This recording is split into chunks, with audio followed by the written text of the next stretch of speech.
आपके साथ आशिमा त्यागी। बुलेटिन की शुरुआत करेंगे बड़ी खबर के साथ। सुप्रीम कोर्ट में आजम की याचिका पर सुनवाई। तो आजम खां को मौका मिले सुप्रीम कोर्ट की तरफ से सुनवाई करते हुए कहा कि क्या हर केस में इतनी जल्दी एक्शन लिया जाता है। इलेक्शन कमीशन से ये बड़ा सवाल सुप्रीम कोर्ट का। खतौली सीट पर ऐसा क्यों नहीं हुआ। तो रामपुर में आजम खां की सदस्यता रद्द होने के मामले में सुनवाई हुई सुप्रीम कोर्ट में और सीजेआई का चुनाव आयोग को सुझाव। तो आजम को एक और मौका देने का सुझाव यहां पर दिया है। सजा के ऐलान के 72 घंटे बाद जारी हो नोटिफिकेशन। और इलेक्शन कमीशन के सामने एक बड़ा सवाल भी सुप्रीम कोर्ट की तरफ से रखा गया है कि क्या हर केस में इतनी ही जल्दबाजी में एक्शन होता है। साथ ही साथ ये तर्क दिया है कि खतौली सीट पर आखिर ऐसा क्यों नहीं हुआ है। तो ये बड़ी जानकारी आपको बता रहे हैं। सुप्रीम कोर्ट में आजम खां की याचिका पर सुनवाई हुई और अब सुप्रीम कोर्ट की तरफ से कहा गया है कि आजम खां को एक मौका मिले। साथ ही इलेक्शन कमीशन और राज्य सरकार को नोटिस भी बाकायदा जारी कर जवाब मांगा गया है, जिसके लिए 4 हफ्ते का वक्त यहाँ पर। और अब ऐसे में आज जो है वो सुनवाई के लिहाज से काफी अहम दिन रहा और सुप्रीम कोर्ट ने कहा है कि आजम खां को एक और मौका मिलना चाहिए। साथ ही साथ इलेक्शन कमीशन से सवाल करते हुए क्या कि हर केस में क्या इतनी ही जल्दी एक्शन लिया जाता है। अगर ऐसा है तो खतौली सीट पर ऐसा क्यों नहीं हुआ है। संवाददाता अवनीश चौधरी का सीधा रुख कर लेते हैं और क्या कुछ सुनवाई के दौरान रहा उन्हीं से समझते हैं। आज का दिन भी बेहद अहम सुनवाई के लिहाज से अवनीश, और सुप्रीम कोर्ट में आजम की याचिका पर सुनवाई के दौरान क्या कुछ रहा, साथ ही साथ एक और मौका देने का ये सुझाव। जी बिल्कुल, बहुत विस्तार से सुनवाई हुई आजम खां की ओर से। जब उनके वकील पी चिदम्बरम ने वही दलीलें रखी जो पहली सुनवाई पे थी कि इनको समय नहीं दिया गया, इनको कम से कम अपील दायर करने का समय दिया जाता। हालांकि जो इसमें उत्तर प्रदेश सरकार के वकील थे उन्होंने कहा कि इनके पास अभी 13 दिन और जो प्रक्रिया है उसमें स्वाभाविक तौर पर जब उनकी अयोग्यता उनको सजा हुई तो उसमें अयोग्यता साबित हो जाती है। इसके आधार पर यह कार्रवाई की गई। सुप्रीम कोर्ट के चीफ जस्टिस डीवाईडी चंद्रचूड़ ने यही सवाल करा कि ये इनके मामले में इस तरह की जो जल्दबाजी दिखाई गई है वो सवाल तो खड़ी करती है, लेकिन क्या इस मामले में उनको एक मौका और नहीं दिया जा सकता।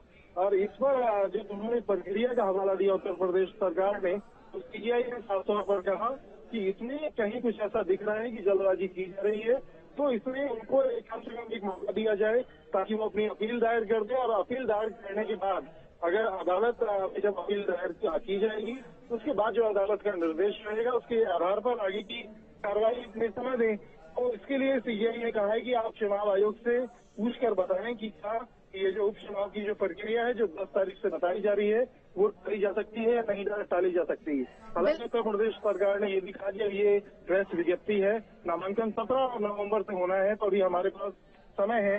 लेकिन अब 3 बजे इस मामले में फिर सुनवाई होगी, जिससे साफ हो जाएगा कि जो सुप्रीम कोर्ट की जो राहत है वो आजम खां को मिलती है या नहीं मिलती है। तो आजम खां को राहत मिलेगी या नहीं, आज का दिन उस लिहाज से काफी अहम है। सुनवाई हुई और यहाँ पर ये सुझाव सुप्रीम कोर्ट की तरफ से जरूर दिया गया है कि एक और मौका यहाँ पर मिलना चाहिए आजम खां को। और सवाल लगातार अवनीश यही बरकरार होगा कि क्या अब इसी के साथ सपा नेता आजम खां की जो विधायकी है वो बचती है, राहत मिलती है या नहीं। जी बिल्कुल, यही बड़ा सवाल है। और इसमें जो उत्तर प्रदेश सरकार है उनका यही कहना था कि अब अगर 13 दिन में उन्होंने अपील दायर नहीं की तो एक जो प्रक्रिया है जो कि स्वचालित है कि जिसके अंदर इनको अयोग्य करार दे दिया गया, इनके पास समय था, इनको अपील दायर करनी चाहिए थी। लेकिन अब जब सुप्रीम कोर्ट ये कह रही है कि इनको मौका देना चाहिए, अब चुनाव आयोग से निर्देश लिए जाएंगे, तो कानून के जानकार मानते हैं कि वो जो उपचुनाव की जो तारीख है उसको थोड़ा आगे बढ़ाया जा सकता है, इनको समय दिया जा सकता है अपील दायर करने के लिए। यानी तो कहीं एक हल्की फुल्की राहत के तौर पर अवनीश कहीं न कहीं देखा जा सकता है इस सुझाव को। और साथ ही साथ अब सबकी निगाह इलेक्शन कमीशन और राज्य सरकार के जवाब पर भी टिकी हुई है। बिल्कुल, 3 बजे साफ हो जाएगा कि जो चुनाव आयोग का जो निर्देश लेगी उत्तर प्रदेश सरकार, वो जब सुप्रीम कोर्ट को अवगत कराया जाएगा तो उससे तस्वीर और साफ हो जाएगी कि उस चुनाव को लेकर चुनाव आयोग क्या आगे जो उनकी जो रणनीति रहेगी उत्तर प्रदेश सरकार की या चुनाव आयोग की क्या डायरेक्शन रहेगी, वो अभी 3 बजे की सुनवाई में साफ हो सकता है। बिल्कुल, आज की सुनवाई के दौरान, क्योंकि अब ये देखना होगा 3 बजे के बाद पूरी तस्वीर जो है वो साफ होते हुए नजर आएगी कि जो आजम खां की राह है वो आगे की आसान होती है कि नहीं, वो तो तमाम दलीलों को सुना जाएगा। लेकिन जिस तरह से ये पूरी सुनवाई रही, साथ ही साथ 72 घंटे में नोटिफिकेशन जारी करने के लिए भी यहाँ पर जो है कोर्ट की तरफ से कहा गया है। जी बिल्कुल, सीजीआई ने इस बात पर सवाल उठाए कि हालांकि उत्तर प्रदेश सरकार का कहना था कि जब इनको 3 साल की सजा हुई तो उसके बाद ये स्वाभाविक तौर पर ये अयोग्य डिक्लेयर हो गए। लेकिन सीजीआई ने इस बात का हवाला दिया कि बीजेपी विधायक का हवाला दिया कि उनको भी 11 अक्टूबर को सजा हुई थी, लेकिन आप 8 नवंबर तक इंतजार करते रहे, तो आजम खां के मामले में इतनी जल्दबाजी दिखाने की क्या जरूरत पड़ी। तो कहीं मामला राजनीतिक हो सकता है, जिसके लिए सीधे तौर पर कहा गया कि किसी विवाद को आगे बढ़ाने की बजाय बेहतर है कि इसमें उनको एक मौका दिया जाए और चुनाव आयोग से निर्देश लेकर सुप्रीम कोर्ट को अवगत कराया जाए क्या जो उपचुनाव की तारीख है जो कि 10 नवंबर बताई गई है, क्या वो आगे टाली जा सकती है या नहीं।